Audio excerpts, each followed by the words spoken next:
Hello, नमस्कार दोस्तों। हम लोग क्यूज के सिलसिले को आगे बढ़ाते हुए आज एक महत्वपूर्ण टॉपिक पे चर्चा करने वाले हैं जो ज्योग्राफी से रिलेटेड है, वर्ल्ड ज्योग्राफी से। जल संधि और जलधारा, इसके बारे में आज ज्योग्राफी के इस महत्वपूर्ण टॉपिक पे इनके विशेषज्ञ से जानेंगे और याद करने की कोशिश करेंगे। जो ये वर्ल्ड के मैप के अंतर्गत मैप से याद करने की कोशिश करेंगे, कहाँ पे कौन सी जलधारा है, कहाँ पे कौन सी जल संधि है, कितने जलधारा और कितने जल संधि है, और कौन सा गर्म है कौन सा ठंडा है, कहाँ से निकलती है। इन तमाम जलधाराओं के बारे में आज हम जानने की कोशिश करेंगे। जलधारा के एक्सपर्ट, जल संधि के एक्सपर्ट हमारे सर शशि सर के द्वारा। तो आप लोग उनसे पढ़ के आपको अच्छा लगेगा, उनसे जान के आपको अच्छा लगेगा। तो आप लोग आगे देखिए और याद करने की कोशिश कीजिए, रिपीट करने की कोशिश कीजिए, अपने मन में बोल बोल के याद करने की कोशिश कीजिए।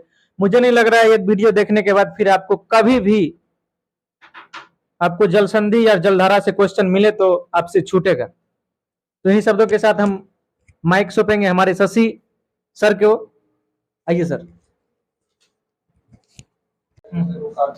चलिए, कौन सी जलधारा गर्म है, ठंडा है और किस महासागर का है, इससे जाने से पहले दो तीन बात पर हम लोग गौर करेंगे।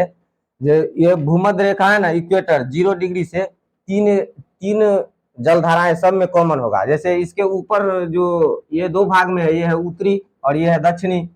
तो इसके ऊपर जो इसके समीप में जो जलधाराएं चलेगी वो होगी उत्तरी विषुवतीय जलधारा, ठीक है। नीचे जो चलेगा वो होगा दक्षिणी विषुवतीय जलधारा।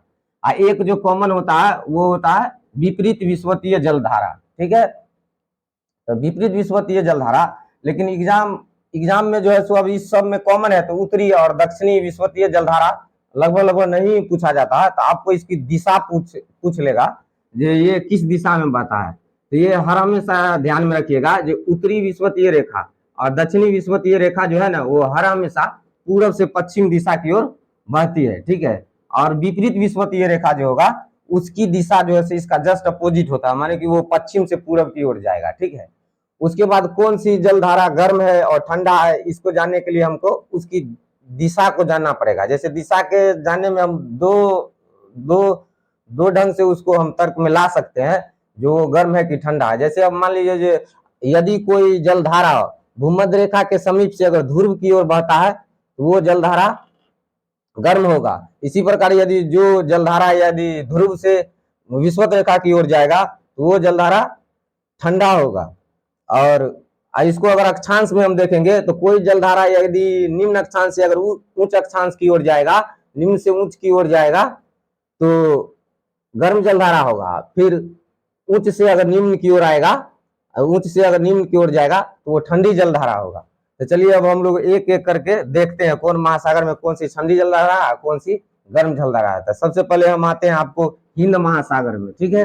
हिंद महासागर में आते हैं तो इसके ये भूमध्य रेखा के समीप से इसमें दक्षिणी विषुवतीय रेखा, दक्षिणी विषुवतीय जलधारा जो है इधर से पूर्व से पश्चिम की ओर बहते हुए और यहाँ करके ये मेडागास्कर के पास में आके और ये जलधाराएं दो भाग में डिवाइड हो जाता है। एक जो है इधर मोजाम्बिक के समानांतर चली जाती है और दूसरा जो है सो मेडागास्कर के पूर्व की दिशा होकर के गुजरता है। तो मोजाम्बिक इधर दो भागों में बंटने के बाद मोजाम्बिक के जो समानांतर जलधाराएं चलती है उसको बोलते हैं मोजाम्बिक की जलधारा, और जो ये मेडागास्कर के इस तरफ से होकर के आता है पूर्व की ओर से उसको बोलते हैं मेडागास्कर की जलधारा। जब ये फिर इधर आकर के यहाँ पे दोनों जलधाराएं आपस में जुड़ जाती है, इसको बोलते हैं अग्नुहास की जलधारा। अब आप लोग इसकी दिशा से पता चल रहा होगा जो कौन सी जलधारा है। ये विषुवतीय बोले जो भी यहाँ से भूमध्य रेखा से चलेगा वो गर्म जलधारा होगा। तो जब यहाँ पर ये गर्म जलधारा था, ये दो भाग में बटा फिर से जुटा है, तो ये तीनों क्या हुआ, गर्म जलधारा हुआ। जैसे दक्षिणी विषुवतीय जलधारा, और यहाँ पर मेडागास्कर जलधारा, और मोजाम्बिक की जलधारा, अग्लोहास की जलधारा, तीनों क्या हुआ, गर्म प्रकृति का हुआ।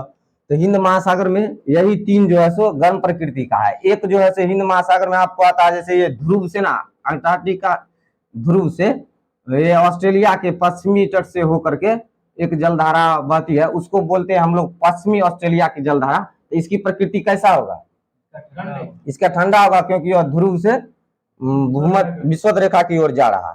तो हिंद महासागर में हमको यही चार का नाम याद रखना है। जैसे विषुवतीय, ये दक्षिण विषुवतीय जलधारा, मेडागास्कर की जलधारा, मोजाम्बिक की जलधारा, अगुलहास की जलधारा।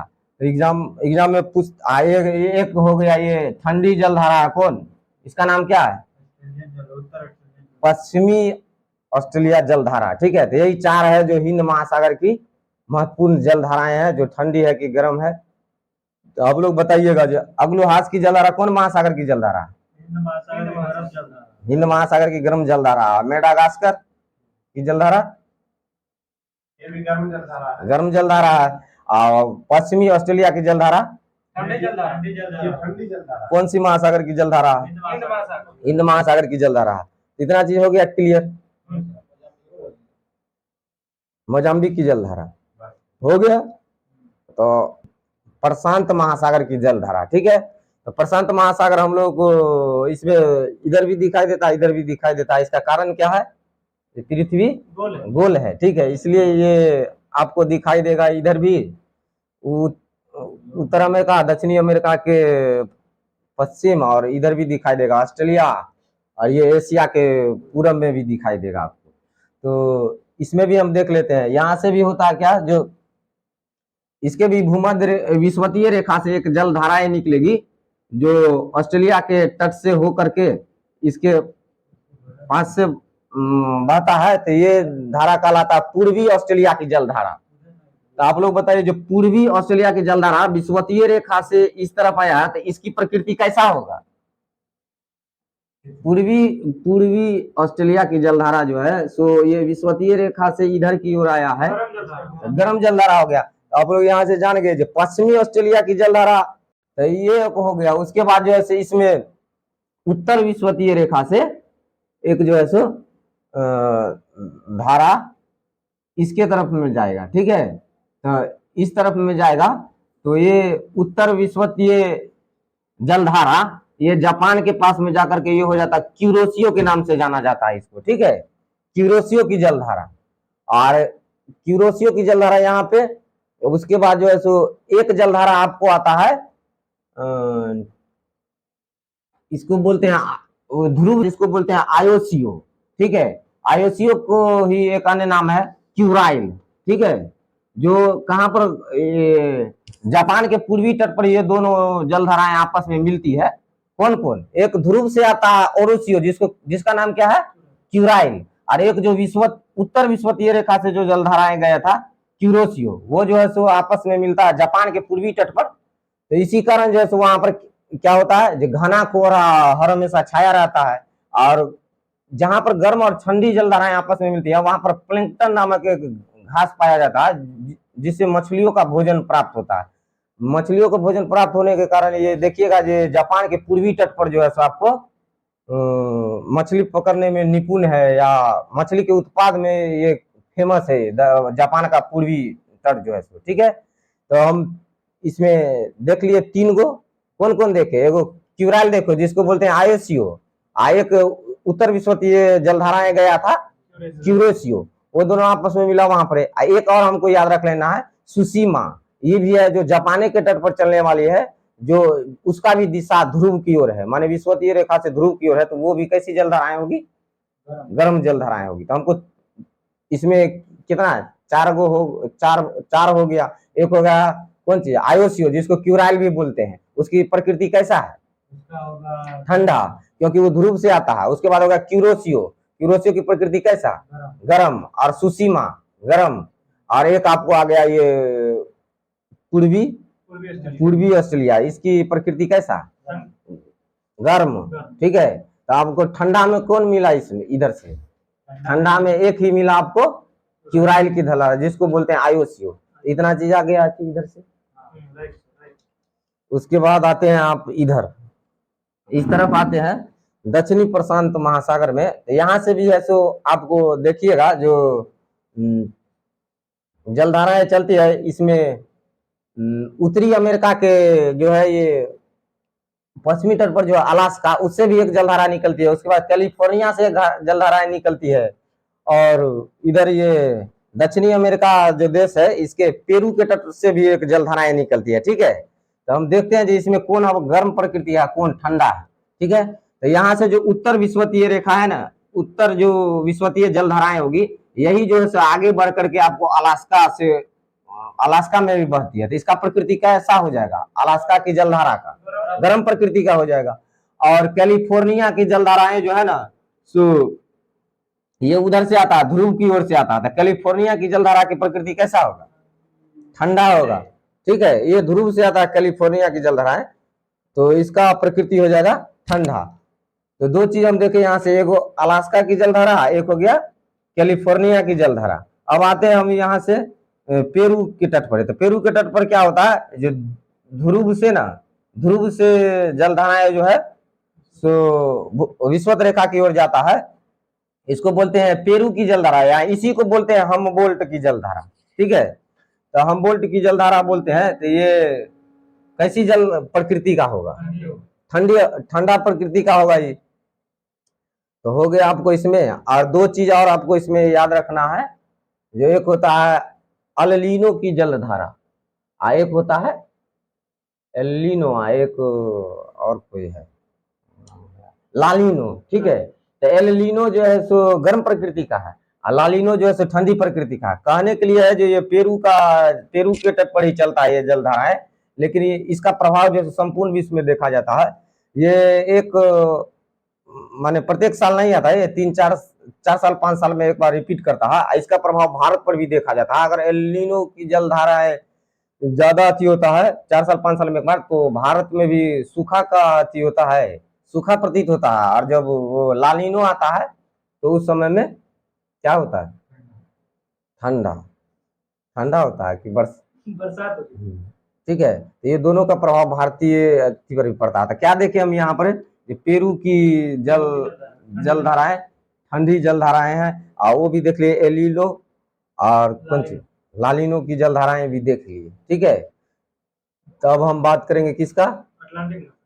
अटलांटिक महासागर का। ठीक है ना? ठीक है, समझ में आ रहा है? ऊपी चिल्लूस। ठीक है, तो ये ठीक है, इतना हम देख लिए। तो आप लोग पहले इसमें से बतला दीजिए हमको, जो अलास्का की जलधारा कैसी जलधारा है? ठंडी, ठंडी जलधारा। अलास्का की जलधारा यहाँ से गया था सर, गर्म जलधारा है। कैलिफोर्निया की जलधारा ठंडी जलधारा है। ठीक है, और उसके बाद आपको आ गया ये पेरू की जलधारा, जिसको हमबोल्ट की जलधारा बोलते हैं, उसको वो ठंडी जलधारा है। ठीक है, और एल-नीनो गर्म जलधारा, लालिनो ठंडी जलधारा।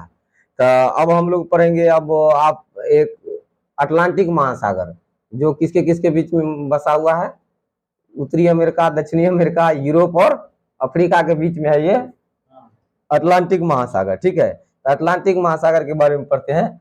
अटलांटिक महासागर में भी वही होगा, एक होगा जो ये उत्तर विषुवतीय जलधाराएं चलेगी, एक दक्षिण विषुवतीय जलधाराएं चलेगी। ठीक है, तो सबसे पहले हम देख लेते हैं नीचे वाला दक्षिण विषुवतीय जलधाराएं। ठीक है, दक्षिण विषुवतीय जलधाराएं जब चलती है तो ये दक्षिण विषुवतीय जलधाराएं जब ब्राजील के तट पर आती है तो इसका नाम हो जाता है क्या? ब्राजील की जलधाराएं। और ये इसकी दिशा क्या है? ये भूमध्य रेखा, ये विषुवत रेखा से किधर जा रहा है? ध्रुव की ओर जा रहा है। इसकी प्रकृति कैसा होगा? गर्म प्रकृति का होगा। और एक जो होता है ना, वो आपको निकलता है, ये इसके समीप से निकलता है, लास्ट है इधर।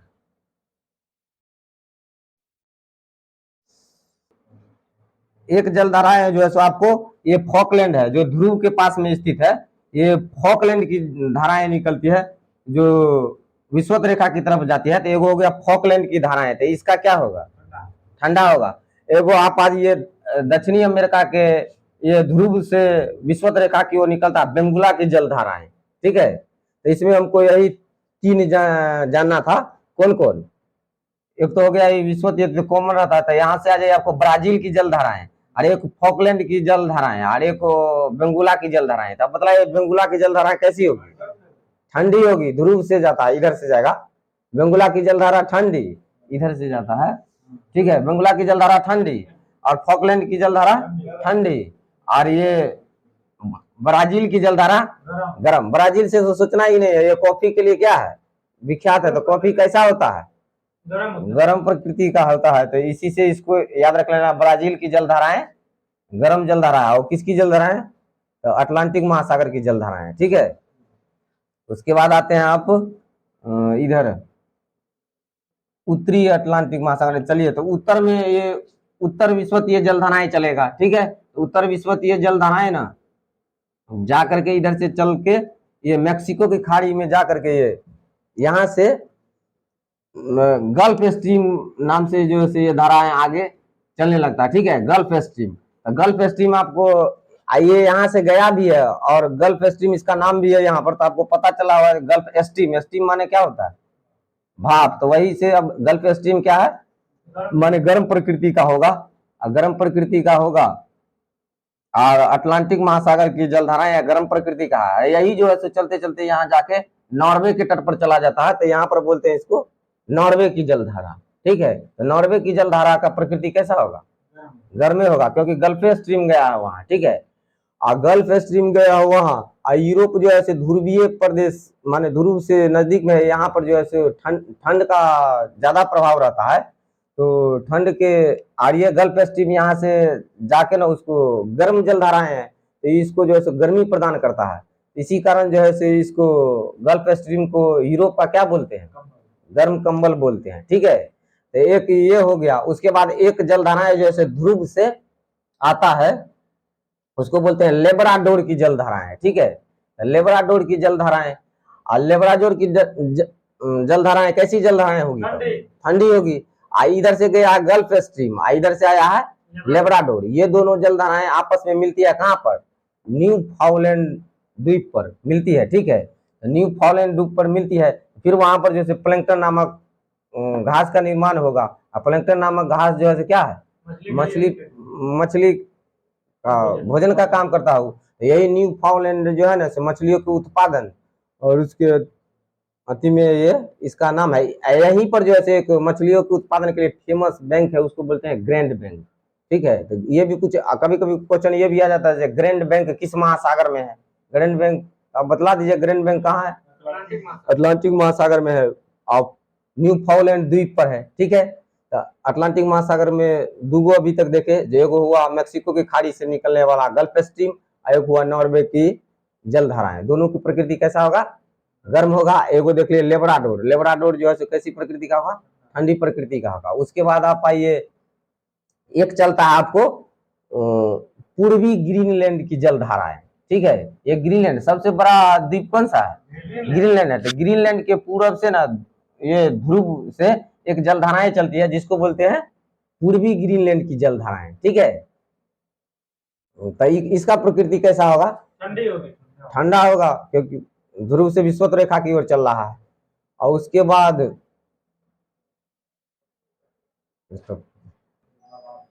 और एक जलधाराएं जो है सो ये यूरोप के तट से इधर से होकर के बहता है, जो उस धारा का नाम है कनारी। वो आता है किधर से, ध्रुव से चल के आता है। तो उसकी प्रकृति कैसा हो जाएगा, ठंडी। और उसके बाद एक अलास्का की जलधाराएं हैं, उसकी प्रकृति कैसा है, ठंडी है, ठीक है। और एक बोले थे हम आपको, जो एक विपरीत विषुवतीय जलधाराएं हैं जो चलता है, ये आपको अफ्रीका के तट पर है, अफ्रीका के तट पर है। और ये विपरीत विषुवतीय है, तो विषुवतीय रेखा से वो चलेगा, तो ध्रुव की ओर जाएगा, तो उसको बोले, उसी का नाम है गिनी, ठीक है। तो अब आपका हो गया ये गिनी की जलधाराएं, जिसको विपरीत विषुवतीय जलधाराएं बोलेंगे तो उसकी प्रकृति कैसा हो जाएगा, गर्म हो जाएगा। वो किसका जलधारा है, अटलांटिक महासागर की जलधारा है। ठीक है। तो आप लोग अब बतलाइएगा कनारी की जलधारा है कौन, किस महासागर की जलधारा है? ठंडी जलधारा है। फ्लोरिडा अटलांटिक महासागर की ठंडी ये जलधाराएं हैं। लेब्राडोर ठंडी जलधारा है। गल्फ स्ट्रीम अटलांटिक महासागर की गर्म जलधारा है। आप बतलाइएगा हमबोल्ट की जलधारा है, हमबोल्ट की जलधारा है ठंडी जलधारा है। पेरू के तट पर चलता है ध्रुव से। ठीक है, पेरू के तट पर ध्रुव से चलते हुए जाता है तो इसकी प्रकृति कैसा होगा, ठंडा होगा। उसके बाद आप आ जाइए जो पूर्वी ऑस्ट्रेलियाई की जलधाराएं,